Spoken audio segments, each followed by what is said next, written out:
take the P1 executes in the 10 minutes. Completion time for the P1 is 10 millisecond. So whereas the completion time for the P2 is a 5 millisecond. Like that, completion time for the P3 is a what you can call it as a 7 millisecond. Okay, the priority is assigned like this. The priority is given first priority is this, the second priority is given to this, and the third priority is given to this. Okay, the priority is assigned like this. Hence, beginning in the first case, the CPU is going to take the highest priority first. So first it takes the P1. So first it take the P1. So P1 is going to complete at 10 millisecond. Then immediately it takes the next highest priority. It is assigned by the system. So next priority is it is given to the P3. So instead of P2, it is going to take the P3, followed by it is going to take the job called as a P4. Sorry, P.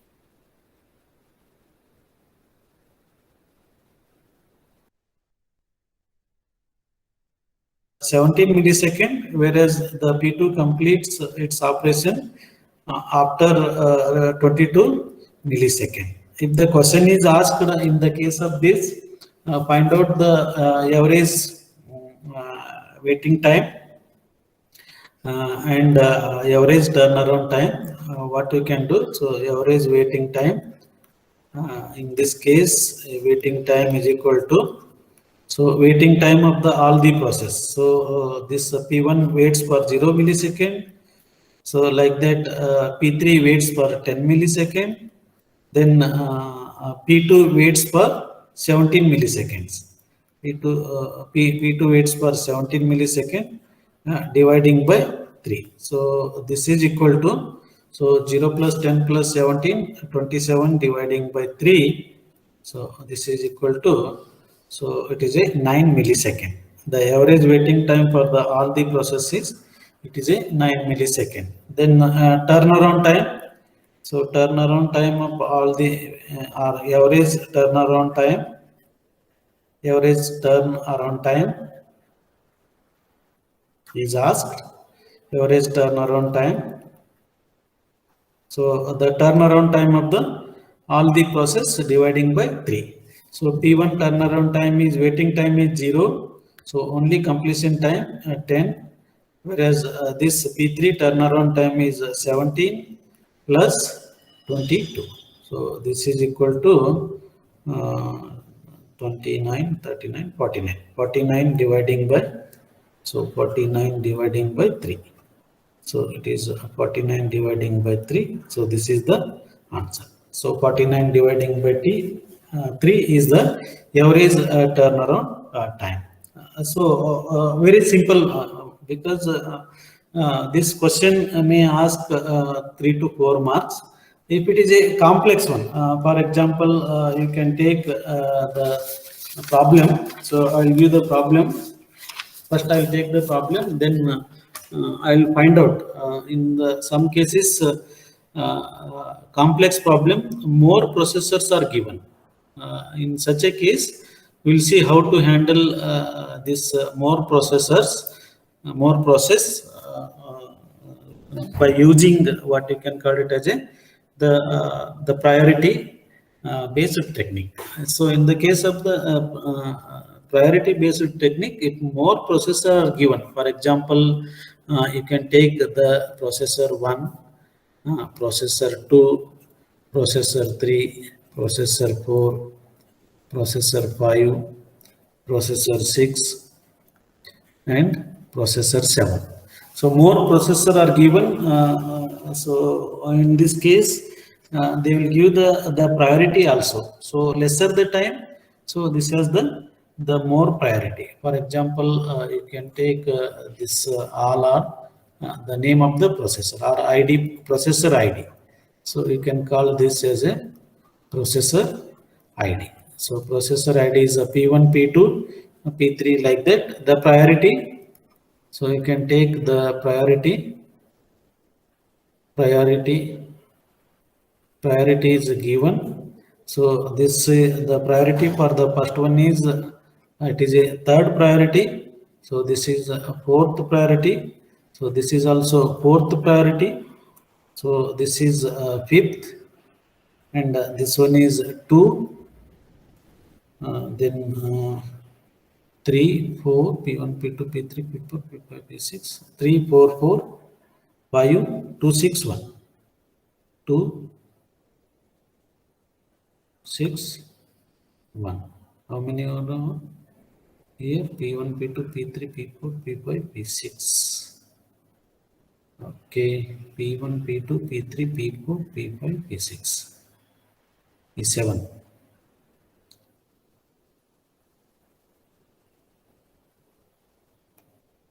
Okay, so 3 is for the P1, P2, 4. So this is for the P3.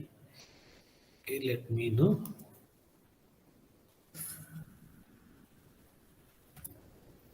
For P3, it is a 4. For P3, it is a 4. P3 is a 4. Okay, so for P4, it is a 5. P5, it is a again P5, 4, 4, 5. For P5, it is a 2 millisecond. P6, it is a 6. Then P7, 1. Okay, so along with this, the arrival time also given. Arrival time to the ready queue. Arrival time is given. So arrival time to the ready queue is so the P1 arrive to the ready queue at the 0 time. P2 arrives at 1 millisecond. Like that, P3 arrives 3 millisecond. So this one arrives 4 millisecond. This one arrives 5 millisecond. This one arrives to the ready queue 6 millisecond. Whereas the last one arrived to the ready queue 10 millisecond. So burst time is also given. The burst time is given. BURST. Burst time is given. In the problem, all these parameters are given. So burst time is it is a 8 to 4, 8 to 4, then 1651, 1651. These are the parameter given in the problem. So what you can do? So by making use of this, burst time is given. It is a new. Till now we never come across this burst time. So by making use of this, you need to find out the completion time, then turnaround time. Okay, so once you have the completion time and the turnaround time, you can easily find out the average of the turnaround time. Then waiting time is there. So waiting time also. So you need to find out. So turnaround time, waiting time. Once you get the turnaround time and the waiting time, you can easily find out the what you can call it as a the average of the turnaround time and the average of the waiting time. So here, see, as I told, the priority, the lesser the time, so that process is given the higher the priority. So the in this case, so it is taking only 1 millisecond. Hence, this is given the highest priority. So for this, the P7 is given the high first priority. Like that, the last priority is given to the last priority is given to the process called as a P6. Okay, so you can begin as like in the previous example. So here also you can begin as I told, the first priority is it is given to the P7. So you can start from the P7. If you are starting from the P7, what happens? This is the ready queue, or you can call it as a Gantt chart. The ready queue of the processor. ready queue of the processor. Okay, so these are all the arriving time of the all the processor to the ready queue. So at the 0 time, thinking that the P7 has the highest priority. If you begins the P7 execution of the P7 or the process 7, so how can you take the P7? So P7 is not at all come to the ready queue at the 0 time. Okay, so at the 0 time only the process in the ready queue the process available is a only P1. Even P2 has also not arrived. Okay, so even though this has a third priority and it arrived to the ready queue, so before that no other processes are there. Hence, what the processor is going to do, so it start executing the P1 now. It start executing the P1. So its burst time is given. Its burst time is that is a execution time. You can call it as a burst time. Burst time is given. It is a 8 millisecond. Hence, the P1 is going to complete its execution. So 8 milliseconds after 8 millisecond. Okay. So now you can see this after completion of the this 8 millisecond, you can see how many processes are come to the this ready queue. So this is taking arrival time for this is 6, 5, 4, 3, 1 till 8 millisecond. Almost the 6 process are arrived to the ready queue. So these many process within the 8 millisecond. These many processor are come to the what you can call it as a ready queue. So they have come to the ready queue. Now out of this ready, so this is already completed. Execution of the this is already completed. Okay. So in the ready queue, these many processor available. These many processor available. Now P2, P3, P4, P5, P6 are available for the CPU. Now, out of these 5 process, what you can do now, you have to choose the highest priority. Out of these 5, the highest priority is the P5. Okay. Next, you can take the P5 for the execution. So next P5, its burst time is P5 burst time is P5 burst time is it is a 5 millisecond, hence 8 plus 5 millisecond. So it is going to complete for the P5. P5 burst time is it is a 6 millisecond. It is a 6 millisecond, hence it is going to complete at the 14 millisecond. Its burst time is it is a 6 millisecond, hence it is a 8 plus 6 it is a 14. Okay, so P5 is completed. P5 is completed. The remaining in the ready queue is till 14 millisecond. See, P5 complete at 14 millisecond. Please, you should be very careful.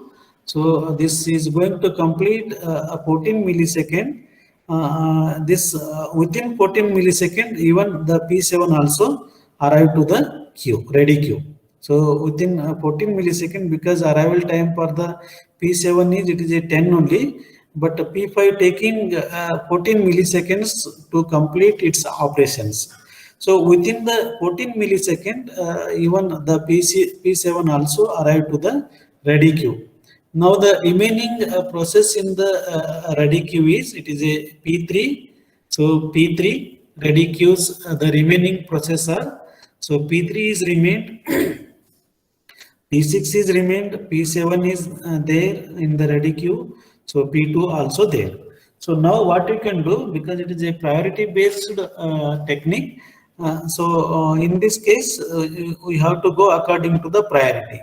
The next priority given is, the highest priority is given out of this 4 process is the P7. Now you have to take the P7 process. So P7, the burst time for the P7 is only 1 millisecond. Hence, P7 is going to complete in 15 milliseconds. So it is going to complete 14 plus 1. So within 15 millisecond, the processor P7 is going to complete. So P7 is completed. Next, what you can do, the remaining process are so P3, P2 and P6. So out of the P3, P2 and P6, what you can do, so the smallest one, the priority is, it is P2 and P3. So both are same priority. So when they are in the same priority, the processor, before taking the same priority, what it is going to do, it check the arrival time of these two process.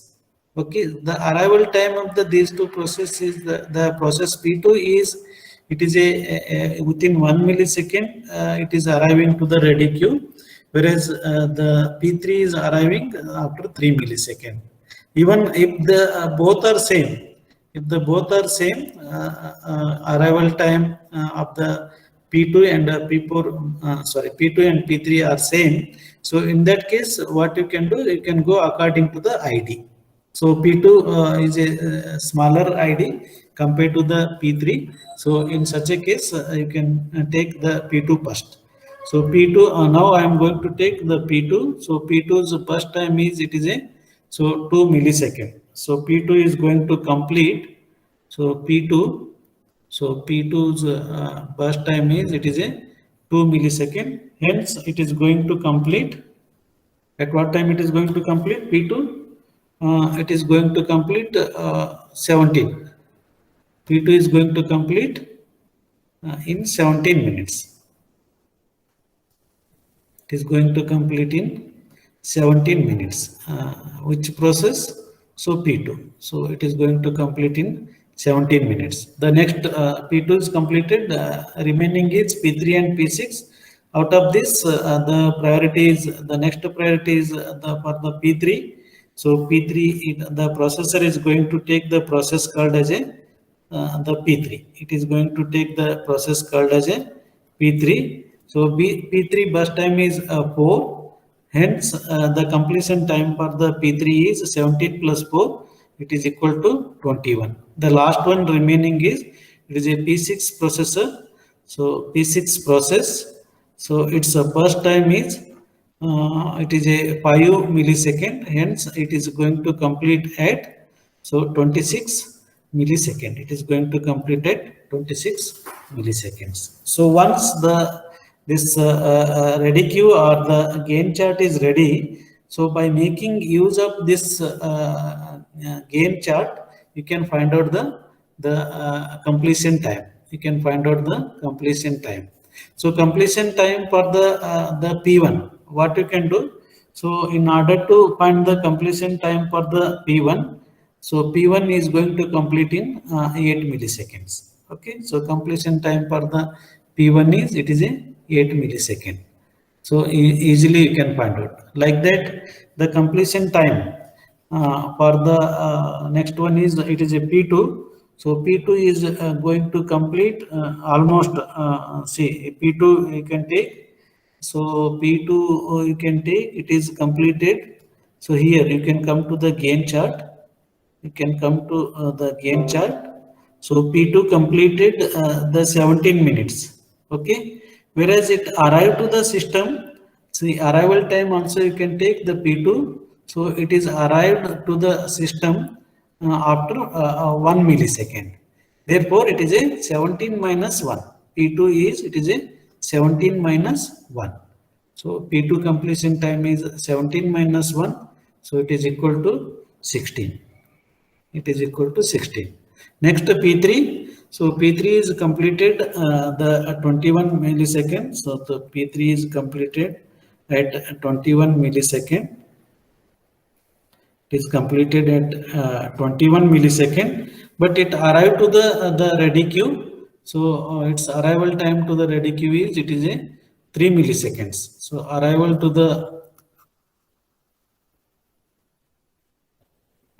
the ready queue is 3 millisecond. Hence, so 21 minus 3. 21 minus 3 is a, so arrival time for P3. P3 is completed. When it is completed, 21. So 21 is P3. So P3 is 21 minus arrival time. So when it arrives 3. So therefore 21 minus 3 it is equal to 18. 21 minus 3 it is equal to 18. You can write here 18. Okay, completion time. Like that you can find out the P4. So P4 you come P4, where is the P4? So P4 is not there. Okay, P4 we have not considered, no. That is why. So P4 is not considered. We missed it. So P4 we missed it. In the Gantt chart, P4 is missed. So here what you can do, P4 it is taking 5 milliseconds. Therefore, you can mark this as a P4. So instead of P6, I can mark this as a P4. This is P4. Can mark this as a P4. P4 is taking how much time? Burst time is 6. Therefore, 21 plus 6. P3 is going to complete 21. P4 burst time for the P4 it is a 1 millisecond. Hence, it is going to complete at 22 millisecond. 22 millisecond. Next, you can take P6. P6, the last one is P6. So its burst time is P6 burst time is 5 millisecond. Therefore, 22 plus 5, so it is equal to 27. It is going to complete at the time 27 millisecond. 27 millisecond. This is 22 millisecond. Next, P4. P4 is it is completing in 22 millisecond. So this is a 22 millisecond where it is. So it is 22 millisecond. I'll rewrite this one. So it is a 22 millisecond. And arrival time for the P4 is it is 4 only. Therefore, the completion time for the P4. Completion time for the P4 is, so it is completion time for the P4. It is equal to 22 minus arrival time. So it is also 18. This is also 18. Like that, P5 you can find out. So before finding the P5, where is the P5? So P5 is completing. P5 is completing 14 millisecond. Its arrival time you need to find out. So P5 arrival time to the ready queue is, so it is a 5. It is a 5. Therefore, it is 14 minus 5. So the completion time is, it is equal to, completion time is equal to, where? Completion time is equal to 14 minus 5. So it is equal to 9. It is equal to 9. Like that, P6. So P6, you can come here. P6 is 27 millisecond. At what time it arrives? So it arrives after 6 millisecond. Hence 27 minus 6. So completion time for the this P6 is, it is a 21. It is equal to 21. So like that, P7, last one, P7 is completed in 15 millisecond. So it is completed in 15 millisecond. At what time it arrived? So it arrived at 10 millisecond. It arrived at 10 millisecond. Therefore, 10 minus 15. The completion time is, it is a 5. Completion time is 5. This is how we find the completion time. Like that, you can find out the turnaround time. The turnaround time is equal to completion time as well as arrival time. Completion time we have, then arrival time we have. That is a first for the process P1. Completion time is it is 8, and the arrival time is 0. Therefore, the turnaround time is, it is a 8. Turnaround time is, it is arrival time to the system as well as this completion time. So for the second process, the completion time is 16 and arrival to the ready queue. So after 1 millisecond, therefore it is a the turnaround time is 16 minus 1, so it is equal to 15. It is equal to 15. Okay. For the P3, so completion time is 18. Arrival to the system is it is a 3. So this is also 15. This is also 15. Next, the P4 current completion time is 18 and the arrival time is 4. So it is a 14. It is a 14. Next, completion time is 9, arrival time is 5. Hence, the turnaround time for the process P5 is, it is 9 minus 5. So 9 minus 5 is 4. Like that, for the P6, the turnaround time is current completion time 21 minus arrival time 21 minus 6, it is equal to 15. So the last one, the turnaround time for the last one is, so the completion time is 5 and arrival time is, it is a 10. Completion time for the P7. So it is completion time for the P7 is it 5? Find out. Completion time is for the P5, P7. Completion time for the P7. What is the completion time for the P7? It is a 5. Okay, so whatever it is, the P7, the turnaround time is, you can take for the P7, the turnaround time is, it is a completion time minus arrival time. It is, you can take, it is a 5. It is a 5 millisecond. Now, once you get the what you can call the completion time as well as the turnaround time, waiting time is what you can call it as a TT minus turnaround time minus burst time. So this is equal to turnaround time minus burst time. So turnaround time for the process 1 is 8. The burst time is also 8. Therefore, the waiting time for the process 1 is, it is a 0. So here also you can see it is not weighted. The processor P1 is not weighted. Therefore, so here also we are getting waiting time as a 0 only. Waiting time as a 0 only. It is a correct. Turnaround time is 8 and the burst time is also 8. 8 minus 8, it is equal to 0. So like that you can find out the waiting time for the processor process 2, it is equal to TT. TT is 15. 15 minus burst time. So burst time is 2. So 15 minus 2, it is a 13. So it is equal to 13. Waiting time is 13. So TT is a 15. Burst time is 4. Waiting time is equal to 11. You can find out this minus this 4. So it is equal to 11. Like that, 14 minus 1.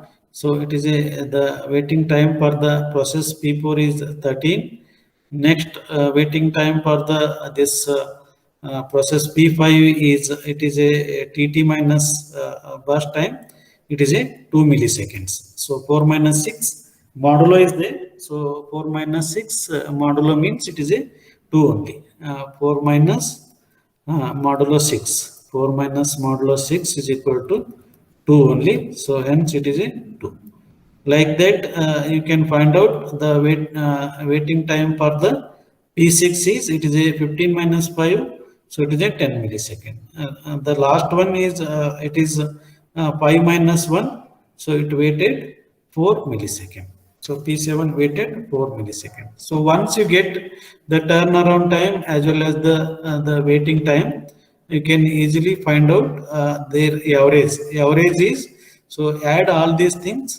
You can add all these things dividing by 7, dividing by 7. So you are going to get the answer, average turnaround time for all the process as well as average waiting time for the all the process you can get. So average waiting time for all the process. So again, you can add all these things. After adding, dividing it by dividing it by 7. So you are going to get the average waiting time.